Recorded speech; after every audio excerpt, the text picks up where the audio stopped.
Bonjour à toutes et à tous, bienvenue à ce nouveau webinar qu'on a intitulé Deux secteurs distincts mais une vision commune, réinventer la formation sur le terrain. Et pour m'accompagner ce matin, trois invités. Je reçois Aurélie, Iman et Charlène. Bonjour Aurélie, je te laisse te présenter rapidement. Bonjour à tous. Alors pardonnez-moi pour ma voix. Je vais essayer de parler le maximum, le plus fort possible. Donc, je travaille pour la marque Yves Rocher et je suis responsable formation internationale pour les marchés distributeurs des produits de la marque.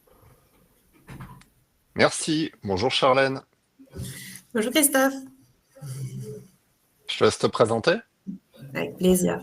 Moi, je m'appelle Charlène, je travaille pour l'entreprise Magnicity depuis un peu plus d'1 an maintenant et je suis responsable de toute la partie développement des compétences pour le groupe et l'expérience collaborateur.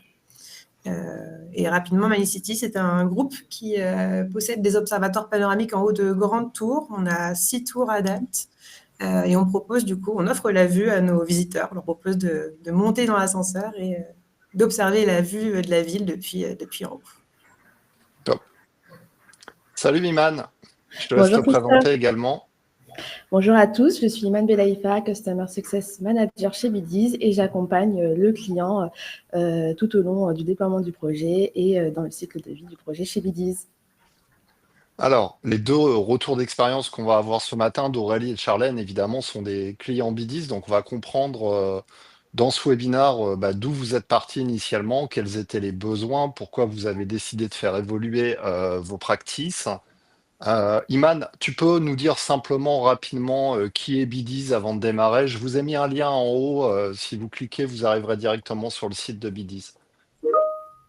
Oui, bien sûr. Alors, Bidiz, c'est un LMS qui permet à toute entreprise de permettre à ses collaborateurs sur le terrain de se former grâce à, du coup, à un moyen beaucoup plus accessible via mobile, tablette, mais également sur PC, c'est aussi possible. Et du coup, ça propose des formats courts, interactifs, ludiques et qui permet aux entreprises d'aller atteindre plus facilement la population sur le terrain et les aider Top. à monter en compétences.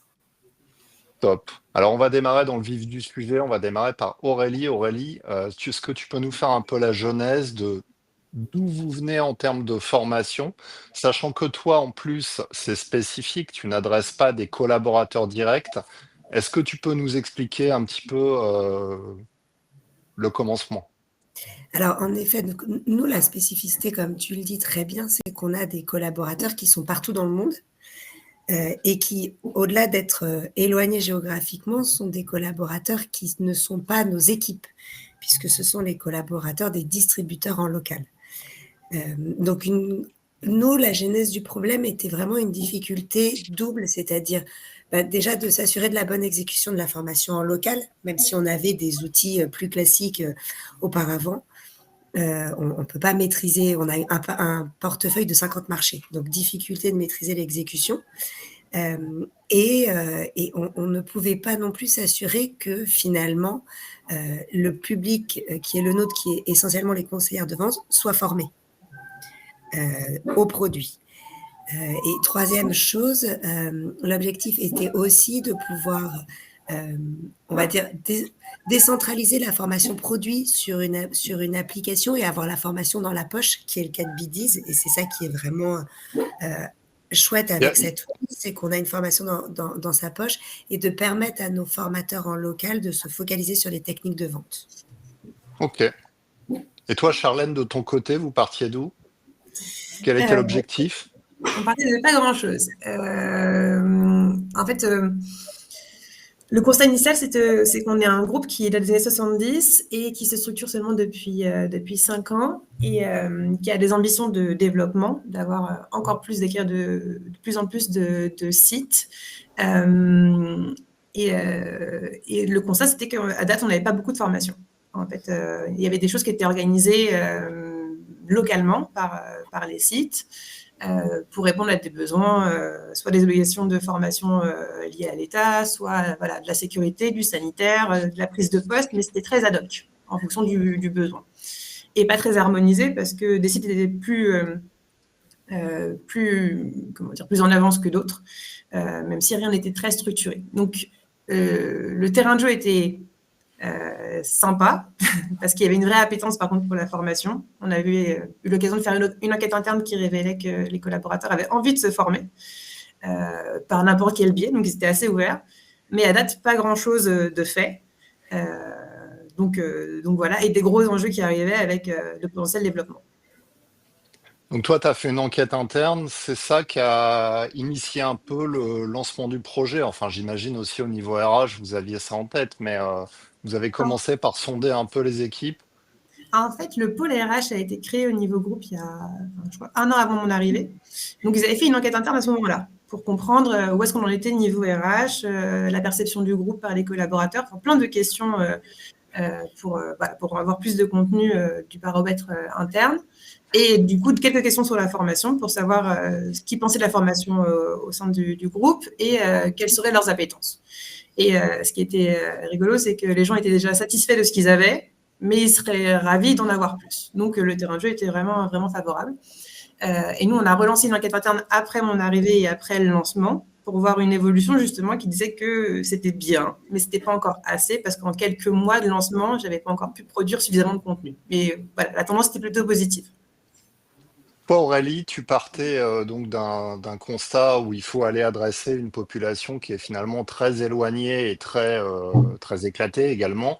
Euh, Qu'est-ce qu'il y a parce que toi, t'es pas RH au sens Non, non, euh, pas du tout. Non, non, en fait, le service formation que je dirige appartient au service marketing c'est d'une ça. zone, voilà, d'une zone commerciale.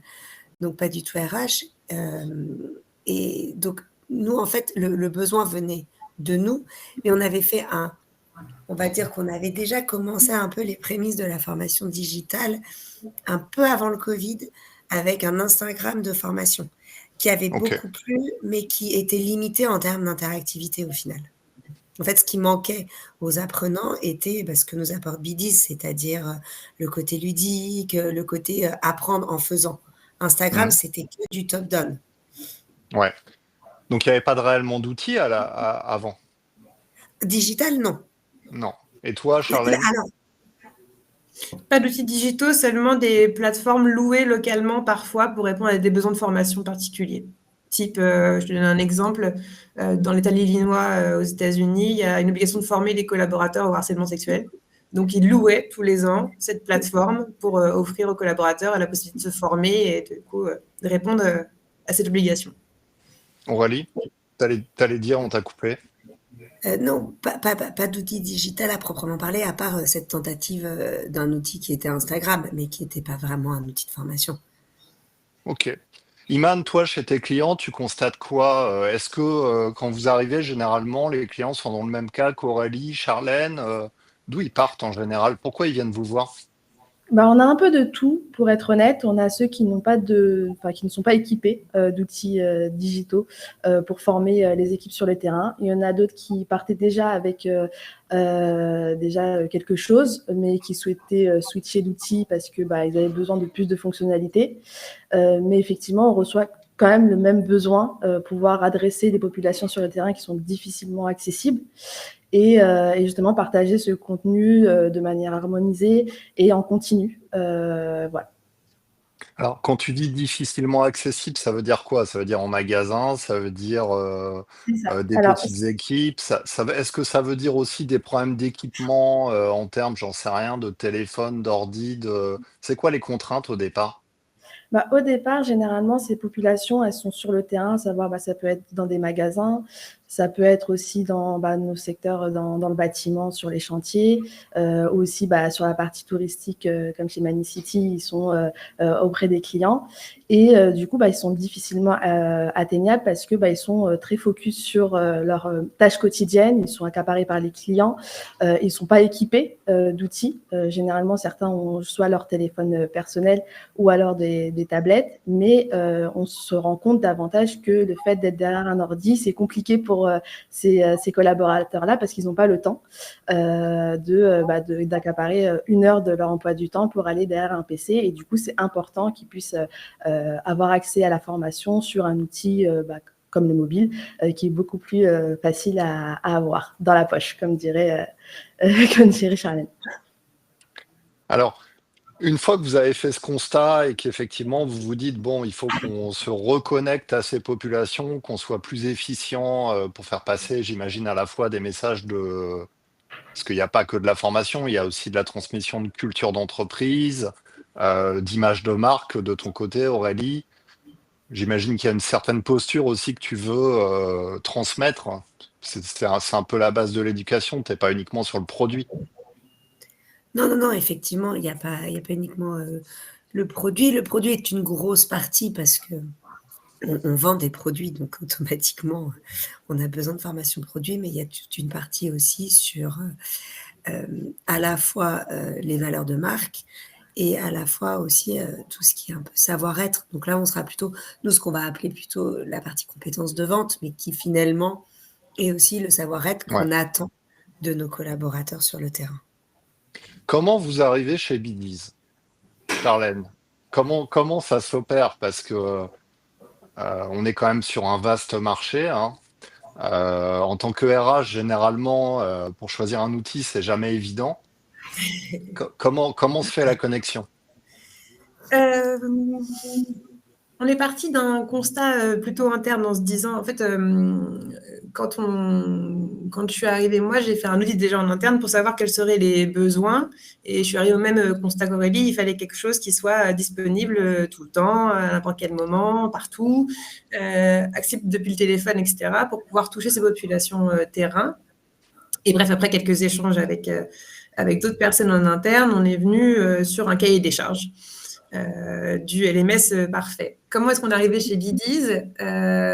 J'ai fait un appel d'offres où j'ai rencontré plusieurs acteurs, sachant qu'on est une ETI, donc on n'est pas une très grosse entreprise, donc les acteurs ne pouvaient pas répondre à nos besoins, donc ça a permis aussi de sélectionner plus finement. Et ce qui a fait la différence de Biddies, c'est ce que disait aussi Aurélie, c'est le côté c'est sympa, c'est ludique, c'est interactif. Les contenus sont courts, ce qui est aussi hyper important pour ces populations-là parce qu'ils n'ont pas des heures à passer devant les écrans, donc il faut que ce soit court.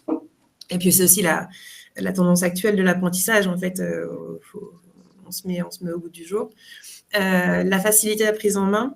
Honnêtement, que ce soit du côté administrateur pour créer des capsules ou gérer ses contenus, ses parcours, ses apprenants, c'était très facile à prendre en main. Et côté utilisateur aussi, j'ai eu que des très bons retours à ce niveau-là. La possibilité d'avoir des contenus sur étagère. Moi, c'est ce qui a fait une grosse différence. Je suis seule, du coup, à gérer la plateforme pour le groupe.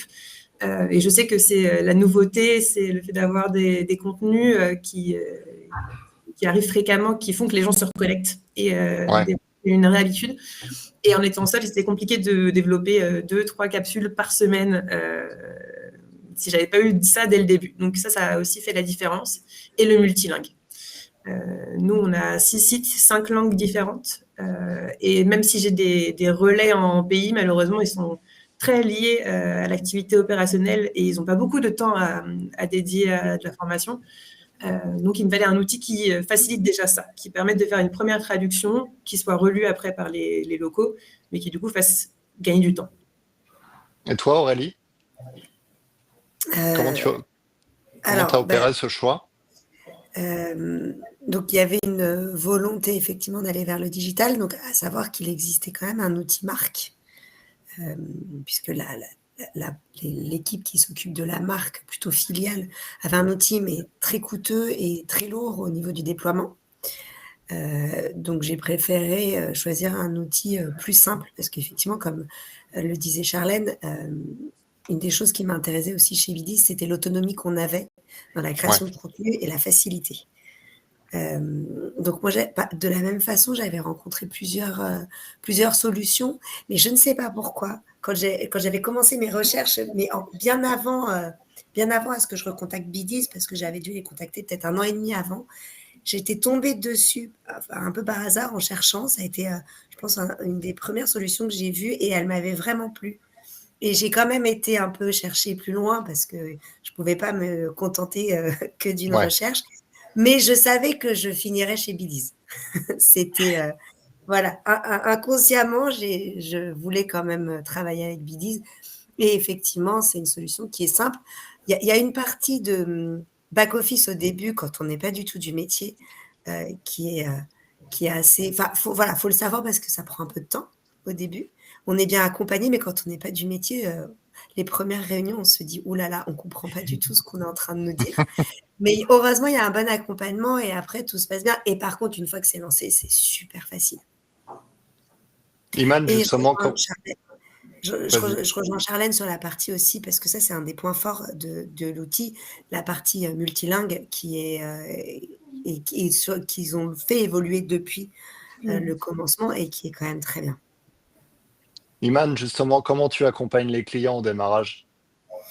En fait, il y a plusieurs étapes. Déjà, quand on a le client qui vient de signer avec Bidis, on a déjà une première réunion de cadrage et c'est là qu'on va un peu creuser les besoins du client. Parce que même s'il y a de l'avant-vente, nous, pour la gestion du projet et être sûr de la pertinence de ce qu'on va proposer, on a besoin de bien comprendre, bien définir les contraintes, les objectifs, qu'est-ce qu'attend le client de Bidis et comment mettre cette stratégie en place. Du coup, ça va partir aussi, on va commencer avec l'onboarding, comme l'a dit Aurélie, au début, ça peut faire un peu peur, mais on est là pour accompagner sur la prise en main de l'outil avec nos différents outils, nos kits d'onboarding et nous aussi notre formation qu'on propose sur l'outil. Après, on va aussi accompagner sur la stratégie de contenu. C'est très important de bien définir le contenu en amont pour être sûr que les apprenants soient intéressés et reviennent.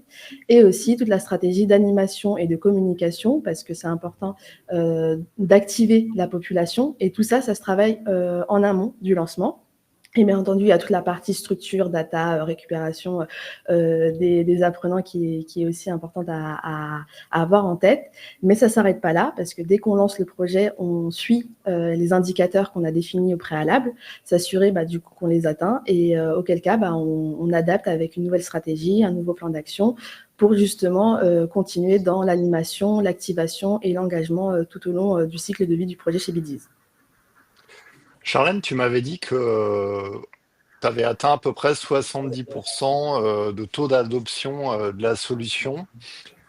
Comment tu as accompagné les équipes justement entre le démarrage et aujourd'hui pour avoir cette montée en charge et j'imagine à terme atteindre 80-90% de taux d'adoption?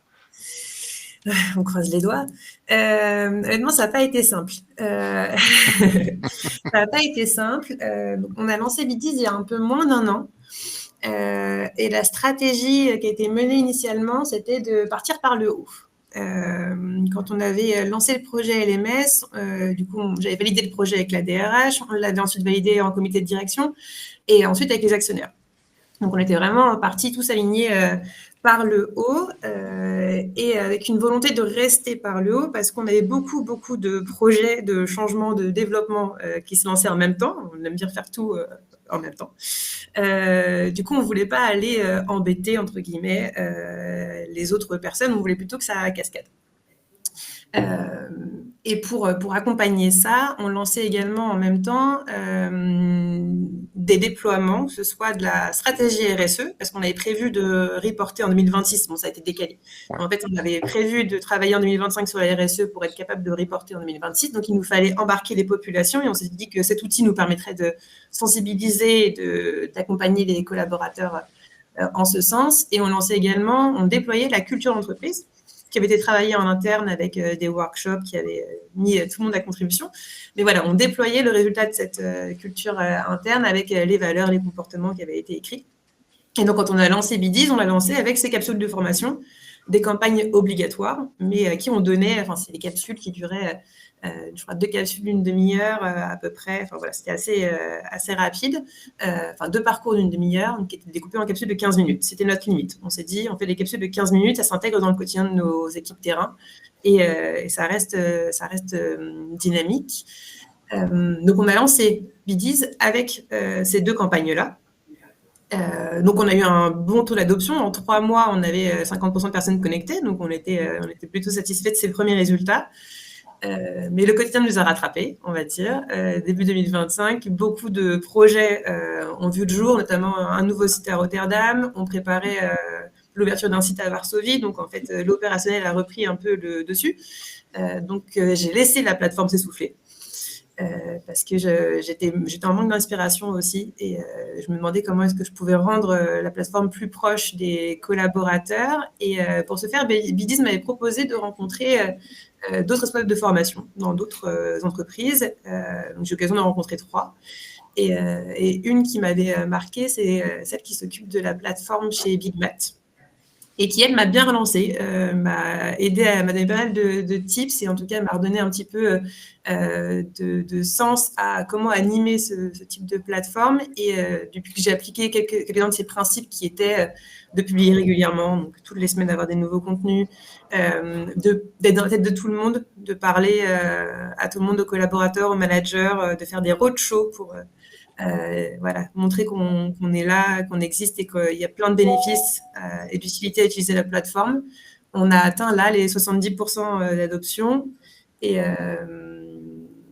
voilà, un des chiffres dont je suis très fière là dernièrement, c'est que sur le mois de juillet, on avait 50 personnes qui se connectaient sur la plateforme par mois. Et là, sur le mois d'octobre, qui n'est pas encore terminé, j'en ai plus de 220 qui se sont connectés. Donc, c'est top. Bravo. Toi, Aurélie, c'est différent puisque tu vises pas un salarié direct. Quelque part, je dirais qu'à l'origine, tu as potentiellement moins de... Enfin, tu tiens moins les rênes de la population Ouais, que tu vises.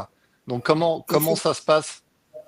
effectivement, nous, on tient un peu moins les rênes et c'est un peu notre cheval de bataille. Donc après, c'est en fait, de manière régulière, c'est du suivi avec nos relais locaux, puisque c'est à eux vraiment de promouvoir l'outil et l'utilisation de l'outil.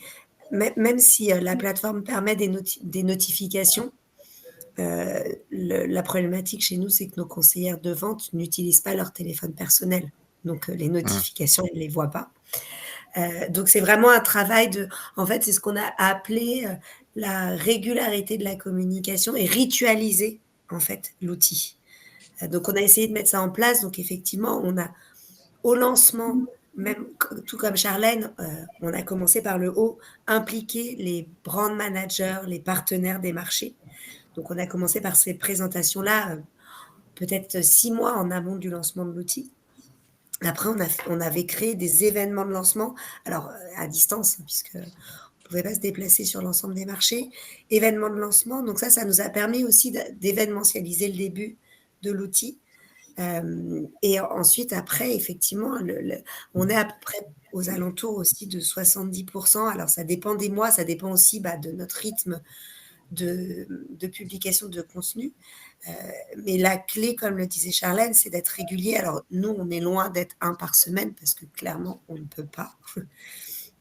Mais on essaye d'avoir au moins un contenu par mois, d'avoir des contenus qui soient diversifiés aussi, pas uniquement dans la même catégorie de contenu. Ouais. Donc, on a du produit, on a des techniques de vente, on a des quiz, on essaie d'avoir des contenus différents. Donc, la régularité de publication, la ritualisation de la communication sur l'outil. Et on a, nous aussi, organisé, comme on n'est pas en direct, des masterclass avec nos relais locaux après à peu près 8 mois d'utilisation pour leur apprendre aussi à comment je gère ma communauté, comment je gère la communication sur l'outil et d'autres modalités un peu plus techniques sur lesquelles ils peuvent avoir la main. Donc voilà, mais c'est vrai que c'est un suivi vraiment. Faut pas s'endormir, quoi, Ouais. effectivement. Est-ce que- Et tout comme Charlène, là, en ce moment, de la même façon, on a 2 gros projets transverses qui sont pas liés forcément au digital. Et on sent que, voilà, il y a des moments où on se dit, allez, c'est pas grave, j'arrête un peu, je mets entre guillemets en pause mon projet, mais je me prends 2 jours pour faire une capsule parce qu'il faut que je la fasse. Nous, Ouais. contrairement à Charlène, on peut pas utiliser le contenu sur étagère parce que c'est pas du tout adapté à notre population. Donc, on est vraiment obligé de créer. Euh, donc, euh, donc effectivement, il y a beaucoup de. Enfin, faut pas se dire, voilà, c'est rapide de faire une capsule. Même si elle dure que 2 minutes ou 3 minutes à la fin, nous, derrière, il y a quand même pas mal de. Il y a pas mal de préparation. Iman, c'est quoi les tips pour engager justement les communautés d'apprenants? Qu'est-ce que tu conseilles? Bah, c'est un peu tout ce qu'a dit Charlène et Aurélie, c'est déjà impliquer les relais terrain, c'est très important. C'est eux qui sont au contact des apprenants sur le terrain et aussi bah, un peu ritualiser la réalisation de capsules, de contenu. Il y a certains bah, du coup clients qui imposent un peu des jours dans la semaine en disant bah, tu as 10-15 minutes le lundi pour faire 2-3 capsules et une semaine après qui envoient une capsule quiz justement pour être sûr qu'ils ont bien mémorisé ce qu'ils ont appris. Du coup, voilà, il y a l'implication des managers, aussi identifier les ambassadeurs, se reposer aussi sur ceux qui vont souvent sur l'application et les mettre en lumière et les valoriser. C'est aussi important de valoriser le travail que font aussi de leur côté les apprenants à jouer le jeu, à faire le contenu, à réaliser les capsules, à partager des tips aussi grâce aux challenges qui peuvent être organisés par les équipes support avec bah, des petites récompenses. Il y a certains de nos clients aussi qui incentivent la montée en compétences via Bidiz bah, avec des primes ou alors bah, ça permet aussi de la promotion. Si tu as fait telle capsule, si tu as acquis telle compétence, tu as cette certification qui te permet en fait d'avoir cette responsabilité-là. Du coup, voilà, il y a pas mal de bonnes pratiques à mettre en place, mais c'est aussi très important de garder en tête l'importance du terrain et des relais terrain. Parce que comme l'ont dit très bien Charlène et Aurélie, tout ne peut pas se jouer sur les épaules de l'équipe de formation, parce qu'ils ont aussi le contenu, ils ont aussi l'animation, la communication. Et voilà, du coup, les relais terrain, c'est vraiment un bon tips, une bonne pratique à activer. Alors, j'avais discuté, je sais plus si c'était avec Amorino ou un autre client qui avait mis en place des systèmes de battle en fait entre ces différents points de vente pour événementialiser un peu la plateforme et générer de l'engagement, tu sais, autour d'un jeu, d'un défi. Est-ce que ça, Iman, c'est une pratique Oui, totalement. qui est toujours courante? Est-ce que ça se développe? Oui, bien sûr. En fait, quand on met en place la stratégie d'animation et de communication, on conseille, on recommande d'identifier les temps forts dans l'année pour justement les coupler avec un challenge ou alors des capsules battle.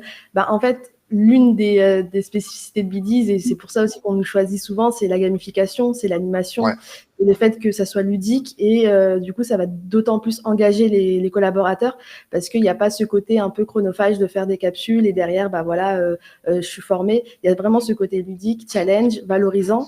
Et ça va créer en fait une émulation. Par exemple, je sais pas, il y a des clients qui aiment bien faire des battles et challenges entre magasins, entre régions, et du coup, ça anime beaucoup autour de l'outil, autour de la plateforme, autour de l'application, et ça permet en fait aux apprenants de se dire, ok, la formation, c'est pas juste une tâche dans mon agenda à faire, c'est vraiment quelque chose qui me motive. Et derrière, j'ai quelque chose, j'ai une petite récompense, que ce soit avec nos badges, nos avatars, la montée en compétences, ou alors une vraie récompense quand il y a des challenges avec des petits cadeaux derrière.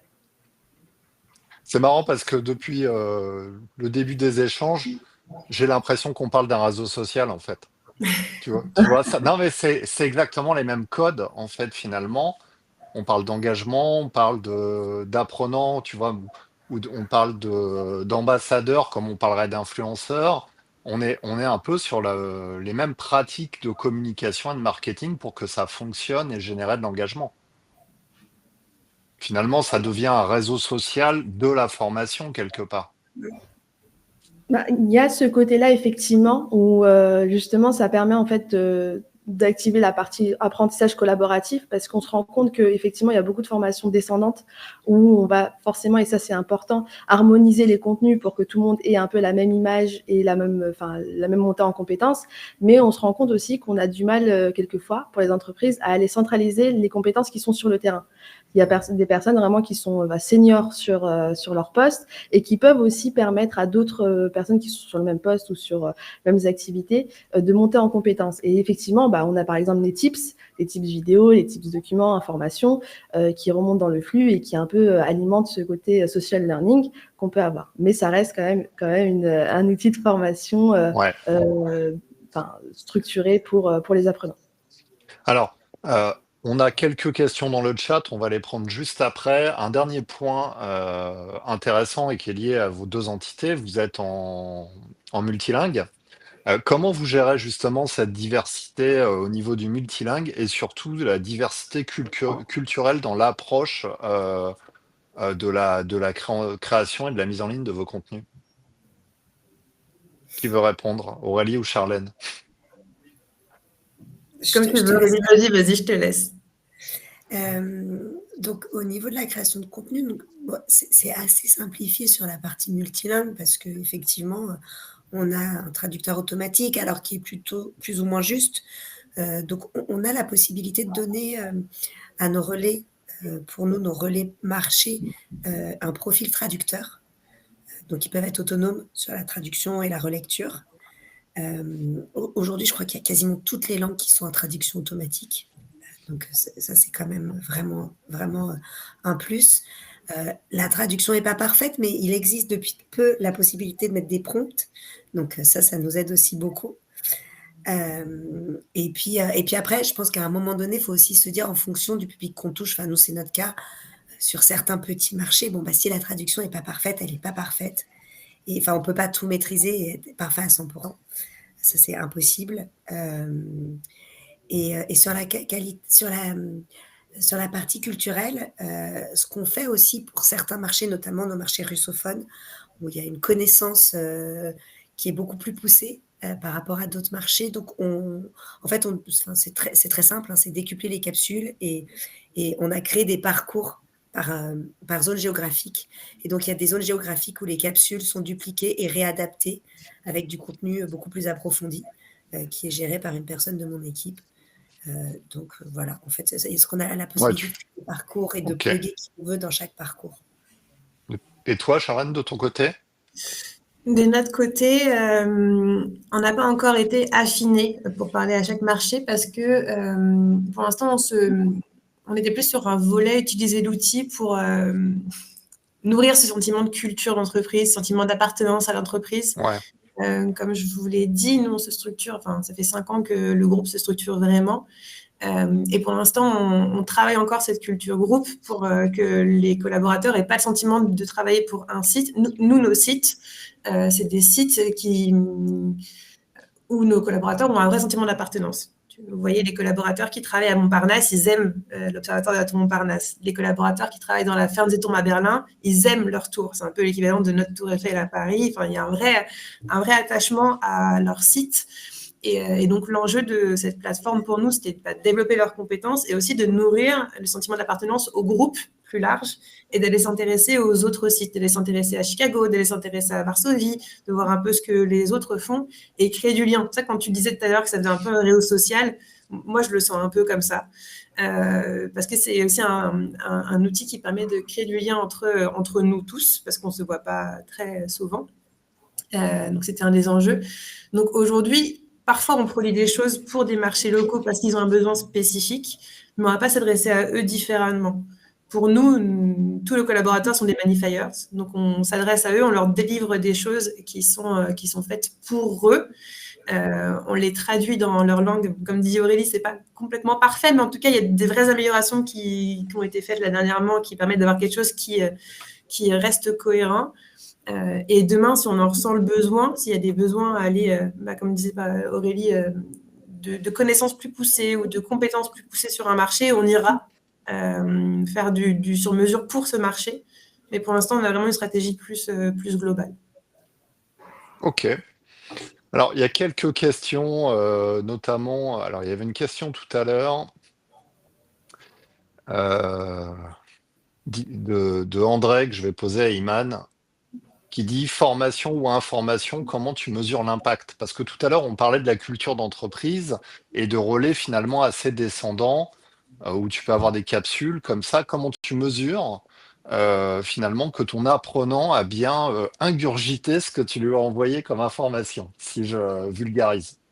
Bah, en fait, on a plusieurs indicateurs de suivi dans la réalisation de capsules. On a les taux de succès, les taux de complétion, parce qu'il y a des quiz, on gagne des points. On s'assure que du coup, grâce à ces quiz, ces questions, tout ce qui a été mis dans la capsule est retenu.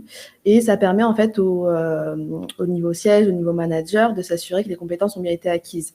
Parce que quand il est à 100%, on se dit il a retenu la formation qu'il a eue, il l'a comprise. Et du coup, c'est comme ça qu'on suit. Il y a aussi les certifications qui permet du coup, de manière un peu plus tangible, de voir que la personne est montée en compétence sur tel sujet, telle thématique. Ça peut être par exemple la relation client ou sur un produit. On peut suivre avec cet indicateur-là. Après, il y a aussi d'autres indicateurs qu'on suit sur la formation. Il y a d'autres impacts qu'on peut avoir quand c'est possible, mais on tend à être davantage sur ce terrain-là avec nos entreprises clients, c'est sur l'impact opérationnel, c'est-à-dire le niveau de turnover. Parce qu'on sait qu'un collaborateur bien formé, il a plus tendance à vouloir rester. Aussi la montée en compétences, une personne qui évolue dans l'entreprise justement parce qu'il a réalisé des capsules, il a acquis certaines certifications comme on en parlait. Et effectivement, il y a aussi une partie information dans la question de ce que dit la personne, j'ai oublié le nom, désolée, avec du coup le partage des connaissances avec les tips. Ça, c'est plus dans cet ordre-là où on va donner un tips document, un tips information, un point donné à un moment, à un instant T. Mais il y a plein d'indicateurs comme ça que l'on suit, que ça soit opérationnel. Il y a aussi les taux de connexion, taux d'actifs, est-ce qu'ils reviennent. Mais sur la formation même, on a des indicateurs comme la complétion, le taux de succès et aussi sur la qualité du contenu. Un apprenant peut noter le contenu, peut faire des feedbacks et ça va alimenter un peu le travail des concepteurs pour s'assurer que le contenu est toujours pertinent et intéresse les apprenants.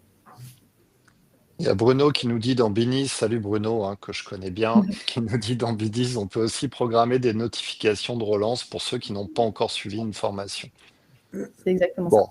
après, il y a pas mal de questions sur c'est quoi le ROI, comment on mesure la satisfaction. Donc, on va passer à la dernière séquence. Résultat, vous aviez un besoin, vous avez mis en place une solution. Résultat des courses, Aurélie, aujourd'hui, est-ce que ça répond aux attentes? Quels indicateurs te permettent de suivre que ça fonctionne ou pas? Ou qu'est-ce qui reste à améliorer? C'est quoi le bilan? Comme disait Iman, donc nous, on suit beaucoup les indicateurs, taux de complétion, taux de succès, tout ce qui est aussi le fait d'avoir des commentaires ou des notes des capsules. Donc, c'est ce qui nous permet de voir le taux de satisfaction et le taux d'engagement de nos apprenants. On fait aussi à peu près 2 fois par an une capsule enquête pour justement sonder nos apprenants sur leur satisfaction et leurs besoins. Parce qu'on se nourrit aussi de eux, de leurs besoins. Donc, on leur demande aussi de quoi ils ont besoin, quel type de format, au niveau du temps, au niveau du contenu, au niveau du format. Donc, on reste en tout cas à l'écoute de notre communauté. Après, au niveau... donc, aujourd'hui, nous, on est très satisfaits. Au niveau des améliorations, effectivement, je pense qu'il faut diversifier aussi les formats et les contenus. Donc là, il y a des nouveaux formats qui sont arrivés, et notamment pour nous, ce qui nous intéresse, c'est fiches techniques, fiches produits. Donc ça va nous permettre de créer du contenu qui soit beaucoup plus facilement trouvable par l'apprenant et une information qu'il puisse trouver tout de suite et pas refaire toute une capsule en entier. Donc nous, c'est un outil qu'on va mettre en place là, octobre-novembre. Et après, je suis assez curieuse aussi sur toute l'intégration de l'IA dans l'outil, notamment le coaching via l'IA. Donc, voilà, à voir comment on pourra après le déployer dans un temps 2, sur avoir un outil encore plus interactif et plus dans l'échange avec l'apprenant. Donc, à voir techniquement parlant comment cet outil peut vivre. Mais il y a des choses qui vont arriver qui vont être intéressantes. Ouais, il y a des nouveautés BDIS qui arrivent très prochainement en matière d'IA. J'ai cru entendre ça récemment. Exactement. C'est exact. Effectivement. Et d'ailleurs, même la rédaction de Meyer Ashline va aller faire un tour chez BDIS dans 10 jours pour voir dans le détail ce qu'il en est avec une démonstration des nouveautés à sortir. Charlène, c'est quoi ton constat? Mon constat, le premier, c'est de la structure. Comme je l'ai dit, on est un groupe qui a plus de 50 ans, mais qui n'avait jamais rien écrit de son savoir-faire, de ses process, de ses connaissances, de son expertise. Donc maintenant, on structure tout ça, on écrit tout ça, on crée des parcours. Tout n'est pas encore fait, mais en tout cas, on démarre par le cœur du métier en ce moment qui est l'accueil. Donc voilà, ça donne de la structure, ça soulève des questions aussi pour continuer de développer la stratégie du groupe en disant faut qu'on écrive ce que c'est que l'expérience client dans nos sites. Enfin bref, du coup, ça structure et ça aide le développement du groupe. Ça permet de mieux traquer la formation. Que nous, on ait la possibilité de voir ce qui se passe, de voir aussi quels sont les sujets qui intéressent. Ça permet aussi de continuer d'éduquer nos collaborateurs. Nous, on croit beaucoup en l'entreprise qui aide les collaborateurs dans leur quotidien, que ce soit sur les sujets cybersécurité, phishing, IA. On est vraiment là aussi pour garder nos collaborateurs dans l'air du temps, en gros, qu'ils ne soient pas dépassés par tous les changements.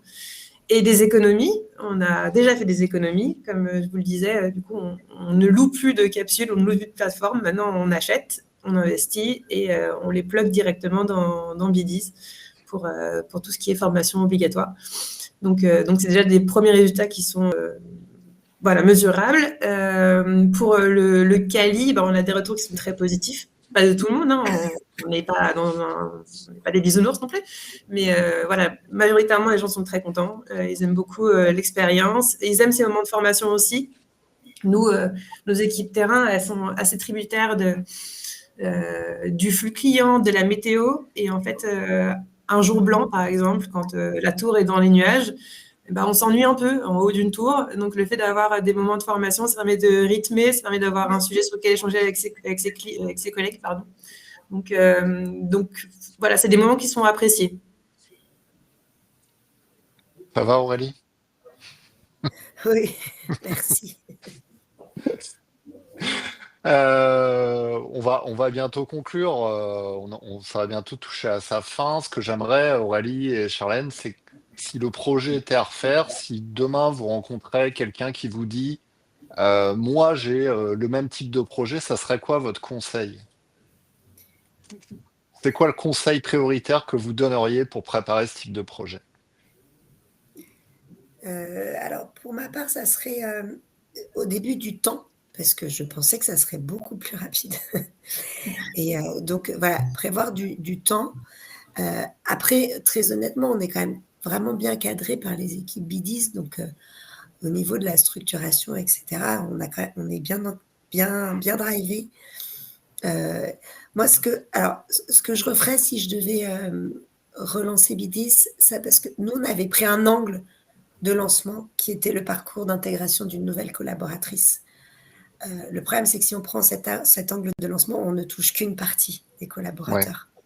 Donc, si je devais le refaire, j'aurais fait une petite partie du parcours d'intégration, mais aussi du contenu qui soit à destination des collaborateurs plus anciens. Parce qu'au final, les collaborateurs plus anciens sont plus nombreux. Ouais. Donc, au début, on a touché pas forcément tout le monde, même si on avait demandé à tout le monde de refaire le parcours d'intégration parce que ça fait jamais de mal.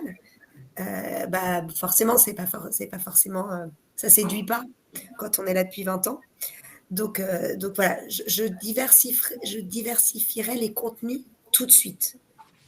Pour toucher un plus grand nombre. Voilà, moins dans chaque catégorie, mais des catégories qui touchent tout le monde.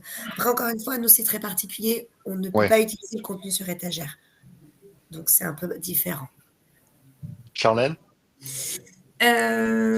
Pour moi, j'identifierai d'abord, au moment où on lance la plateforme, j'aurais identifié d'abord des personnes qui ont une appétence pour la formation, pas forcément des RH, pas forcément des managers, mais en tout cas des personnes qui localement adorent le digital, aiment bien chercher des tutos sur Internet ou autre, et qui du coup ont naturellement ce truc de j'aime bien me développer et j'aime bien en parler autour de moi, j'ai une influence sur les autres. J'aurais identifié ces personnes-là, je les aurais embarquées avec moi dans le projet en leur montrant les fonctionnalités, en leur montrant un petit peu comment est-ce qu'ils peuvent nous aider aussi m'aider à créer du contenu, les possibilités que nous regorge l'outil. Et j'aurais fait un roadshow après pour présenter l'outil à tout le monde, ne pas laisser ça à la main des general managers ou des RH parce qu'encore une fois, leur quotidien est déjà bien rempli. Et j'aurais aimé en fait les décharger de ça, les garder avec moi parce qu'ils restent responsables et ambassadeurs de l'adoption de la plateforme dans leur pays, mais en tout cas les accompagner, les aider plus, pas leur donner le truc, mais vraiment les accompagner.